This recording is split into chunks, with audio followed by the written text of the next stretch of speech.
Hello everyone, it's Mrs. Davitt here, and today I'm going to walk you through the Unit 2 Lesson 6 Practice Problem 3 that you might have seen in our homework. So we are given a couple pieces of information here. We are told that triangles ACD and BCD are isosceles. That will be helpful to us because we just proved something about isosceles triangles recently. We're also given that angle BAC has a measure of 18 degrees, and angle BDC has a measure of 48 degrees, and we're asked to find a missing angle ABD. So first I'm going to go ahead and just make a bigger version of the diagram so we can really see everything clearly as we start to draw it. And I'm going to label that given piece of information, so angle BAC having a measure of 18 degrees, that's B to A to C. Okay, I'll label that 18. And then BDC having a measure of 48 degrees, I'll go ahead and measure that angle as well. Now, it's super helpful that triangle BCD is isosceles because we just proved that isosceles triangles have congruent base angles. So this angle here should match this other angle over here. So I can fill that in as 48. Well, where to go next? We have a bunch of options.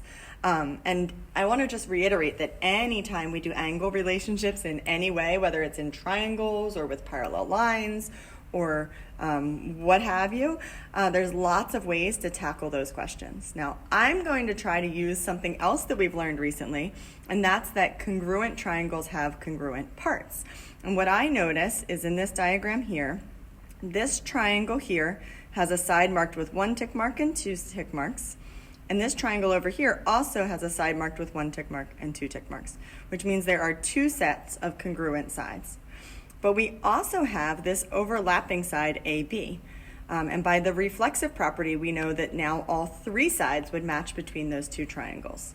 Well, why is that helpful? Because that means that all of the other parts that correspond are also congruent, which means, and you might have noticed this just from looking at it, that this angle over here we can confidently say is 18. But it's really important. We're not just saying it because it looks good, right? We're saying it because we know we have congruent triangles. All right, so the next step requires us to lean back a couple sections to think about the triangle angle sum theorem. In triangle BCD, right here, we have 2 of the angles. So we should be able to find the third angle because we know the 3 angles should add up to 180 degrees. So I'm just going to start calculating. I know that 48 and 48 makes 96 degrees. Those are the 2 angles that we either were given or able to find because of isosceles triangles. And then if I take 96 away from 180, that leaves 84 degrees for that third angle. Great. Now what? This is where it gets a little trickier. Well, we have to kind of focus in at point B here and realize that the 3 angles right around point B add up to 360 degrees. Okay, well, these 2 angles look like they're probably the same, but we have to be really sure that they actually are. Well, how do we know they actually are? Because we just figured out that these 2 triangles are congruent, which means these 2 angles, which are corresponding, would also be congruent. So I can go ahead and use those 2 pieces of information, that these 3 angles add up to 360 degrees altogether, and that these 2 angles would be congruent. So the first thing I'll do is I'll take 84 away from 360 and know that between these 2 angles, I have 276 degrees left in terms of those angles.